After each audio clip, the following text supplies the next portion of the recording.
नमस्कार बच्चों, स्वागत है आप सभी के आपके अपने YouTube चैनल पे। ओके, क्या आप तैयार हैं? साथ में नोटबुक और पेन जरूर रखना है। ओके, और यदि आप चैनल पर नए हैं तो प्लीज चैनल को सब्सक्राइब, लाइक और शेयर करिएगा। साथ में घंटी का आइकन जरूर दबा लीजिएगा बच्चों, ठीक है। चलिए, आज जो लेक्चर हम लोग पढ़ने वाले हैं ना, ये आपकी एनसीईआरटी बुक का जो केमिस्ट्री का चैप्टर सॉल्यूशन है ना, उसी का एग्जाम्पल नंबर 2.5 है। ये जैसा मैं कंटेंट चेक कर रहा था ना, तो उसमें ये दो सवाल बचे। एक इसके बाद वाला भी सवाल पार्ट इन टेक्स्ट क्वेश्चंस का जो दिया हुआ है वो भी बचा हुआ है। तो इन दोनों को पहले समाप्त कर लेते हैं, फिर हम आते हैं अपने अगले टॉपिक पे जो पढ़ना है कोलिगेटिव प्रॉपर्टीज। ठीक है, तो ये राउल्ट के नियम जो हम लोग पढ़े हैं ना, उन्हीं पर आधारित है और बहुत अच्छा क्वेश्चन है। ये दिखने में बड़ा है, लेकिन आप इसको थोड़ा सा समझेंगे ना तो बहुत आसान हो जाएगा। ठीक है, चलिए हल करते हैं। देखिए क्वेश्चन क्या कह रहा है, 298 केल्विन पर, ध्यान से समझिएगा। कितना कह रहा है बच्चों? 298 केल्विन कितना है? टेम्परेचर है, ठीक है। पर क्लोरोफॉर्म यानी CHCl3 एवं डाइक्लोरोमेथेन के वाष्प दाब यानी वेपर प्रेशर की बात हो रही है, क्रमशः यानी रेस्पेक्टिवली कितना दिया हुआ है? 200 mmHg व 415 mmHg है, ठीक है। इसका मतलब जानते हैं क्या दिया हुआ है कि शुद्ध प्रावस्था में क्लोरोफॉर्म एवं डाइक्लोरोमेथेन के जो वेपर प्रेशर है वो क्रमशः 200 mmHg व 415 mmHg है। जैसा कि हम लोग जानते हैं राउल्ट के नियम पे, राउल्ट का नियम क्या कहता है? किसी भी विलयन में मान लीजिए ये आपका एक पात्र लिया और इसमें दो घटक मिला दिया आपने। मान लिया आपने A प्लस B मिला करके एक विलयन तैयार कर लिया, ठीक है। तो इनका कुल जो वेपर प्रेशर होगा यानी P total is equal to होता है PA प्लस PB के। ये तो हम पहले भी पढ़ चुके हैं, क्लियर है? Okay, P total is equal to PA plus PB, यानी जो टोटल प्रेशर होगा इनके आंशिक दाबों के योगफल के बराबर होता है। ये हम पहले से जानते हैं। अथवा यदि मोल अंश के रूप में प्रदर्शित करें इसको, तो P total is equal to होता है PA nought XA plus PB nought XB। ये भी होता है P टोटल प्रेशर जो होता है बच्चों, ठीक है ना। अब यहां पर क्या है, देखिए ये PA नॉट है और ये PB नॉट, ये क्या है? ये शुद्ध अवस्था में जब अलग से आपने A और B को लिया था ना, उस समय शुद्ध प्योर स्टेट में जो उनका वेपर प्रेशर था वो PA नॉट एवं PB नॉट था, ठीक है। XA और XB क्या है? उस विलयन में उपस्थित घटकों के मोल अंश है। क्या है? मोल अंश है, ठीक है। ये हम सभी जानते हैं। वही चीज यहां पे कह रहा है बच्चों कि जो क्लोरोफॉर्म है वह डाइक्लोरोमेथेन है, उसके वाष्प दाब क्रमशः इतने, यानी ये शुद्ध अवस्था में क्लोरोफॉर्म का वाष्प दाब 200 mmHg है। यानी कि यहां पर शुद्ध अवस्था में, मैं लिख भी दे रहा हूं ताकि आगे के लिए आपको कोई दिक्कत ना हो, शुद्ध अवस्था में क्लोरोफॉर्म है ना, क्लोरोफॉर्म जिसको आप कहते हैं CHCl3 का वाष्प दाब है ना, जिसको हम PA नॉट कहते हैं बच्चों। क्या कहते हैं? PA not. मान लिया हमने A है, ये कितना दिया हुआ है? 200 mmHg दिया हुआ है, ठीक है। क्लियर है? यहां से ये प्रश्नानुसार ही कर रहे हैं हम लोग। वैसे ही शुद्ध अवस्था में डाइक्लोरोमेथेन,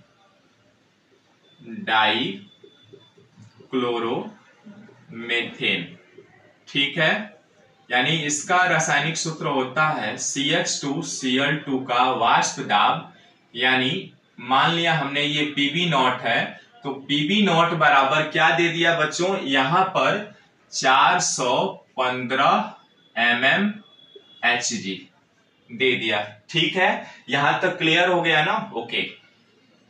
अब देखिए यहां पर जो हमने ये XA और XB मोल अंश है, तो यहां पर ये पहला क्वेश्चन पूछ रहा है 25.5 ग्राम CHCl3 व 40 ग्राम CH2Cl2 को मिलाकर बनाए गए विलयन के वाष्प दाब की गणना करनी है 298 केल्विन पर। देखिएगा टेम्परेचर फिक्स है, निश्चित तापमान पर निकालना है हमको टोटल प्रेशर कि जब PA और PB यानी क्लोरोफॉर्म और डाइक्लोरोमेथेन के जो मात्रा इतना है तो उस टोटल विलयन का वाष्प दाब बताइए, ये हमें फाइंड आउट करना है। ठीक है, तो चूंकि हम यहाँ पे जानते हैं कि क्या क्या दे दिया गया है बच्चों, यहाँ पे हमें दिया है weight of WEIGHT, weight of CHCl3 कितना दिया गया है आपको, ये पहला हल कर रहे हैं। ठीक है, पहला है आपका CHCl3 का दिया है 25.5 ग्राम। ठीक है, अब मोलर मास निकाल लेते हैं क्योंकि मोल की संख्या निकालनी है हमें, यानी मोलर मास जिसको m से निरूपित करते हैं of CHCl3 is equal to, देखिए कार्बन का कितना होता है 12, हाइड्रोजन का कितना होता है 1 और क्लोरीन का, चूंकि 3 क्लोरीन है और 1 क्लोरीन का होता है 35.5। ठीक है, अब इसको आप लिखेंगे तो 12 और 1 13 हो जाएगा, प्लस 3 से गुणा करा दीजिए, 3 5 15 के 5 हासिल 1, 3 5 15, 1 16 के 6 हासिल 1, 3 3 के 9 1 10, यानी 106.5, यानी ये जोड़ेंगे तो 119.5 आ जाएगा। ठीक है, कितना आ गया, ये किस में आएगा, ग्राम प्रति मोल में आएगा। ठीक है, या ग्राम मोल इनवर्स 1 भी लिखते हैं। ठीक है, या इसी को हम ये भी लिख सकते हैं 119.5 ग्राम मोल इनवर्स 1। क्लियर है? ओके। अब मोलों की संख्या निकाल लीजिए, तो मोलों की संख्या को n से निरूपित करते हैं, n ऑफ CHCl3 बराबर होता है CHCl3 के वेट यानी W by molar mass. W कितना है वेट 25.5 बटे आपका मोलर मास कितना आया बच्चों 119.5। ठीक है, ऊपर ग्राम था और नीचे आपका ये ग्राम प्रति मोल था। ठीक है, ये ग्राम से ग्राम कैंसिल हो जाएगा, यानी मोल में आ जाएगा ये। अब देखिए दशमलव से दशमलव के ये भाग देंगे ना बच्चों, तो ये आएगा आपका 0.213 मोल।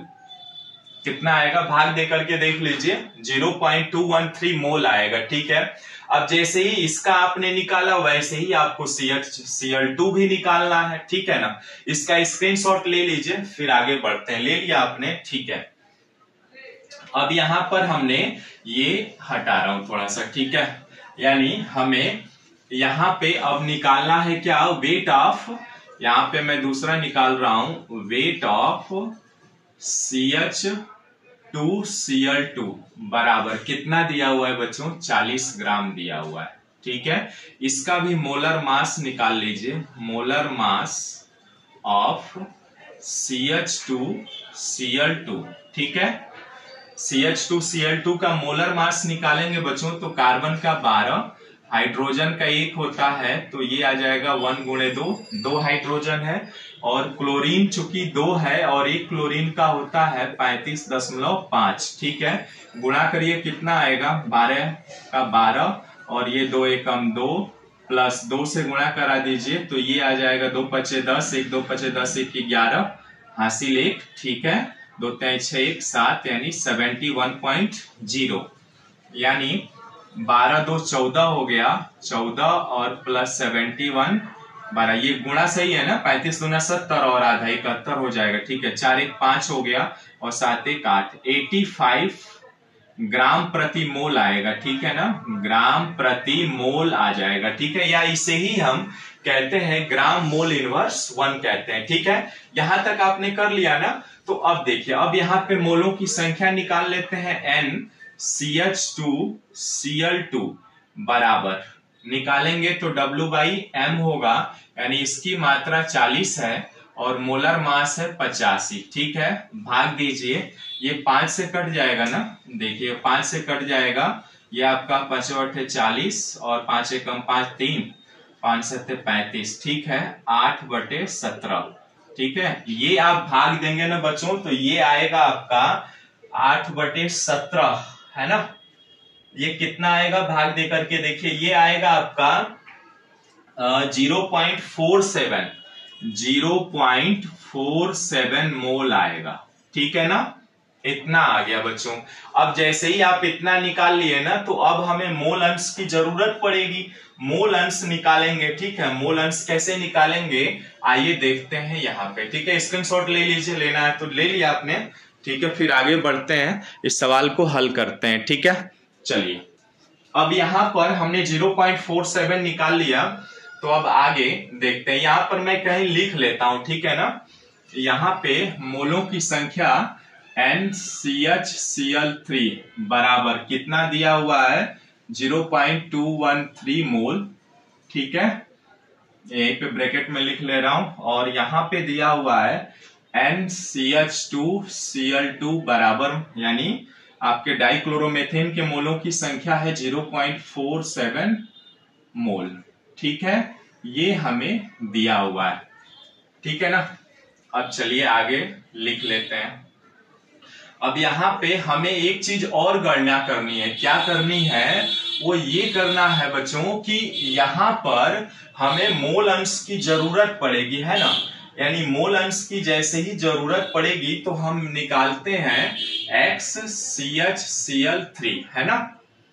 यानी X यानी क्लोरोफॉर्म के मोलों की संख्या, तो क्लोरोफॉर्म के मोलों की संख्या बराबर होता है क्लोरोफॉर्म के मोलों की संख्या बटे विलयन का कुल मोलों की संख्या, यानी NCHCl3 प्लस NCH2Cl2, ठीक है ना। अब यहां पर रह करके इसका मान निकाल लीजिए, ठीक है।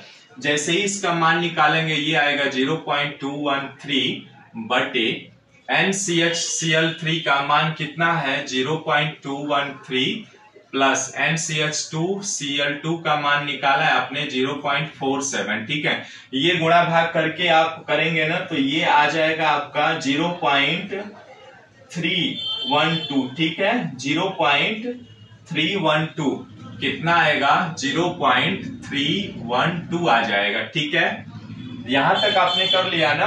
अब आगे आइए, बहुत आसान है, कुछ ज्यादा नहीं है, ठीक है। चूंकि हम जानते हैं कि P टोटल बराबर होता है PA प्लस PB होता है बच्चों, या इसी को हम लिख सकते हैं P टोटल बराबर PA nought XA plus PB nought XB होता है, ठीक है। चूंकि हम जानते हैं कि मोल अंश का योगफल यदि आप निकालते हैं तो वो 1 आता है, ठीक है। यानी यहां से हम XB का मान निकाल ले रहे हैं तो 1 माइनस XA बच जाएगा, ठीक है ना। अब इसी मान को इसमें हम रख दे रहे हैं तो ये आ जाएगा P टोटल बराबर PA nought XA plus PB nought XB की जगह 1 माइनस XA, ठीक है। गुणा भाग करिए, PA nought XA plus PB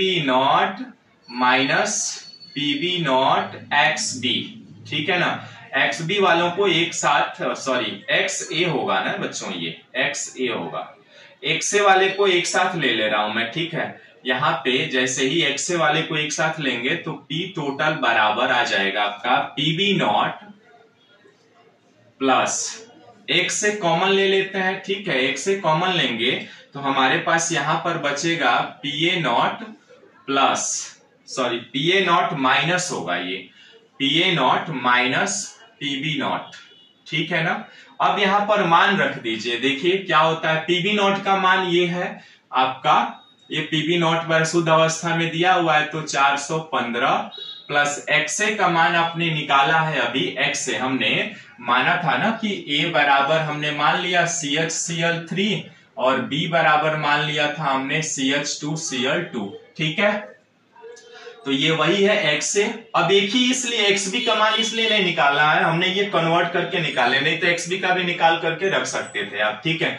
XA का मान आ जाएगा 0.312 into PA not. PA not क्या है 200 माइनस PB नॉट क्या है 415। ठीक है, अब ये गुणा भाग करिए, ये गुणा भाग करेंगे आप तो ये आपका आ जाएगा बच्चों 347.9। ठीक है, यानी 347.9 mm Hg आ जाएगा बच्चों। ठीक है, ध्यान दीजिएगा, ये P टोटल का मान आ गया। जो आपसे ये पहला प्रश्न पूछा था ना कि टोटल प्रेशर बताइए, तो यहां पे हमने टोटल प्रेशर निकाल लिया। ठीक है, सिंपल कुछ नहीं किया, हमने सिंपल अपने राउल्ट लॉ को फॉलो किया और राउल्ट लॉ के आधार पर हमने इनके मोलों की संख्या निकाला और शुद्ध अवस्था में वेपर प्रेशर दिया हुआ है, इसलिए हमने इसको कवर कर लिया। ठीक है बच्चों, तो इस तरह से स्क्रीनशॉट ले लीजिए फटाफट, फिर आगे बढ़ते हैं और दूसरा जो आपका पार्ट बचा है ना इसी क्वेश्चन का, वो नेक्स्ट वीडियो में देखेंगे। Okay, bye bye, see you, मिलते हैं फिर नेक्स्ट वीडियो में। नमस्कार।